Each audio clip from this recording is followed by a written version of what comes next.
Okay, so today we're going to look at a training pre-mortem.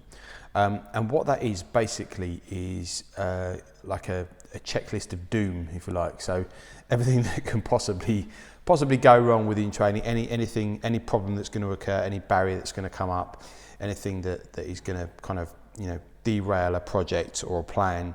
And in this case, it's your training or your nutrition plan or your mindset even perhaps. So it's bringing order to chaos, essentially, is what we're trying to do here. So, what we usually do is we usually wait for something to fail and then we ask, oh, what the hell happened? Or we kind of sit back, we retrospectively think, okay, this happened, that happened. A pre-mortem preempts that. So it looks at, what could happen, what the problems could be, or what the barriers might be.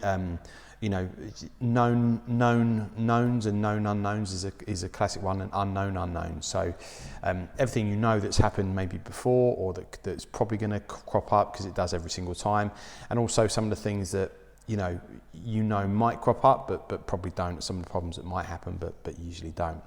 So a pre-mortem basically takes 3 steps.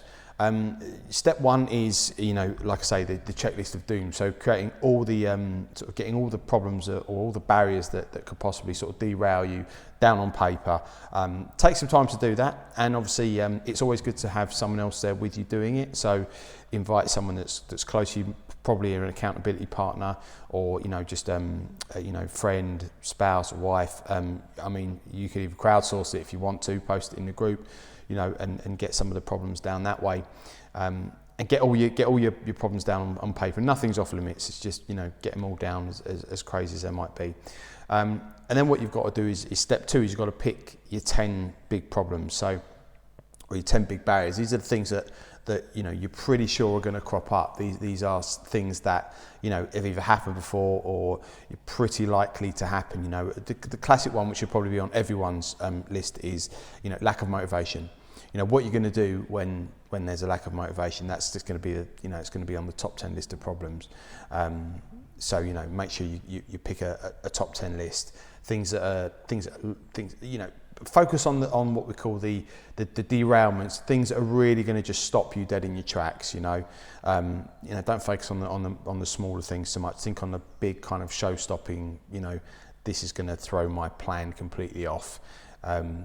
Make sure you've got all those listed. They'll be in your top 10. And the other thing, interestingly as well, is from here you can discard any sort of problems or barriers that you have no control over.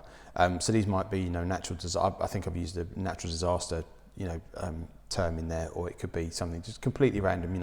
Like I cut my arm off in an accident at work. Well, it is what it is. You've got no arm. Still work around it. But you've got no control over that as such. So or like, I don't know, you have a flood at the gym, and the gym, your garage gym's just done. You just can't use it.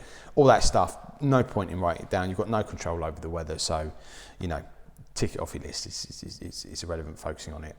And then obviously what you've got to do is you've got to spend time creating solutions in advance. And what you want to do is you want to create 2 types of solutions, really.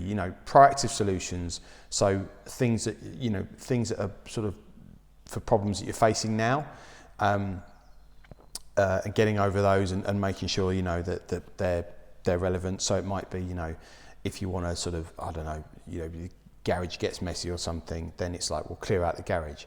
That's going to be make sure the garage is always clear, and you've got a plan for storing stuff somewhere else. For example, or it might even be like purchasing a small bit of kit that you think you might need or might not need. And the second point is to define a backup plan. So that is, listing sort of all the things that sort of could happen but haven't yet, and actually having a backup plan for all the things that might go wrong, and some of the strategies that you're going to employ to kind of overcome those as well. So there's your 3 steps. Obviously, the task for today is to do a pre-mortem. Again, can just be on the in your own time, in your own mind. Try and write it down. It's always better if you list it. Try and do it with someone as well. Ideally, your accountability partner. But if you haven't got one yet, you bloody should have. But if you haven't got one yet, you can put it in the group as well, because we're all accountable to each other. Get it down on paper.